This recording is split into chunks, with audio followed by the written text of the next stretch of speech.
ಜನರ ವಿಶ್ವಾಸಕ್ಕೆ ಹೆಸರಾದ ಅಂಚೆ ಇಲಾಖೆ ಶಿವಾನಂದ ತಗಡೂರು ಮನೆ ಬಾಗಿಲಿಗೆ ಹೋಗಿ ಸೇವೆಯನ್ನು ನೀಡುವ ಏಕೈಕ ಸಂಸ್ಥೆ ಅಂಚೆ ಇಲಾಖೆ ಸಮರ್ಪಕವಾಗಿ ಮಾಡುವ ಮೂಲಕ ಜನರ ಅಭಿಪ್ರಾಯಗಳನ್ನು ಈಡೇರಿಸುವುದರ ಜೊತೆಗೆ ಭದ್ರತೆಗೆ ಮತ್ತೊಂದು ಹೆಸರೇ ಅಂಚೆ ಇಲಾಖೆ ಆಗಿದೆ ಎಂದು ಕೊಪ್ಪಳ ವಿಭಾಗೀಯ ಅಂಚೆ ಇಲಾಖೆಯ ಅಧೀಕ್ಷಕರಾದ ಶಿವಾನಂದ ತಗಡೂರವರು ಹೇಳಿದರು.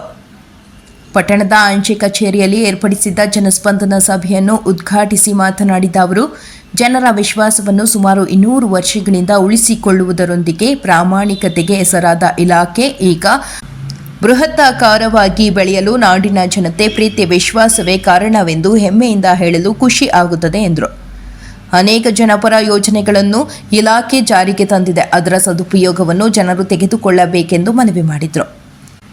ಬಳಿಕ ಪಟ್ಟಣ ಪಂಚಾಯಿತಿ ಅಧ್ಯಕ್ಷ ಅಂಧಯ್ಯ ಕಳ್ಳಿಮಠ, ಮಾಜಿ ಅಧ್ಯಕ್ಷ ಅಂದಾನಗೌಡ ಉಳ್ಳಾಗಡ್ಡಿ, ಜಿಲ್ಲಾ ಕಸಪ ಮಾಜಿ ಅಧ್ಯಕ್ಷ ವೀರಣ್ಣ ನಿಂಗೋಜಿ ಹಾಗೂ ಪಟ್ಟಣ ಪಂಚಾಯಿತಿ ಮುಖ್ಯಾಧಿಕಾರಿ ನಾಗೇಶ್ ಅವರು ಮಾತನಾಡಿ, ಪ್ರಾಮಾಣಿಕತೆಗೆ ಹೆಸರಾದ ಅಂಚೆ ಇಲಾಖೆ ಎಲ್ಲರ ಮನದಲ್ಲಿ ಹಚ್ಚ ಹಸಿರಾಗಿದೆ.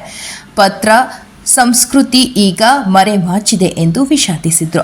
ಅಂಚೆ ಪಾಲಕ ವೀರೇಶ ಜುಚ್ಚಾನಿಯವರು ಅಧ್ಯಕ್ಷತೆ ವಹಿಸಿದರು. ಶರಣಪ್ಪ ಬನ್ನಿಕೊಪ್ಪ, ಬಸಣ್ಣ, ವಿಜಯ ದಾನಗೈ ಇನ್ನಿತರರು ಉಪಸ್ಥಿತರಿದ್ದರು. ಅಂಚೆ ನಿರೀಕ್ಷಕರಾದ ಸಾಗರ ಹಂಚಿನಾಳರವರು ಪ್ರಾಸ್ತಾವಿಕವಾಗಿ ಮಾತನಾಡಿದರು. ಅಂಚೆ ಇಲಾಖೆ ಸಿಬ್ಬಂದಿಗಳಾದ ಸ್ನೇಹ ಹಾಗೂ ಸಂಗಡಿಗರು ಪ್ರಾರ್ಥಿಸಿದರು. ಶರಣಪ್ಪನವರು ಸ್ವಾಗತಿಸಿದ್ರು ಹಾಗೂ ಸುಭಾಸ ಅವರು ನಿರೂಪಿಸಿ ವಂದಿಸಿದರು. ವರದಿ ಸಿಎ ಆದಿ ಯಲಬುರ್ಗಾ.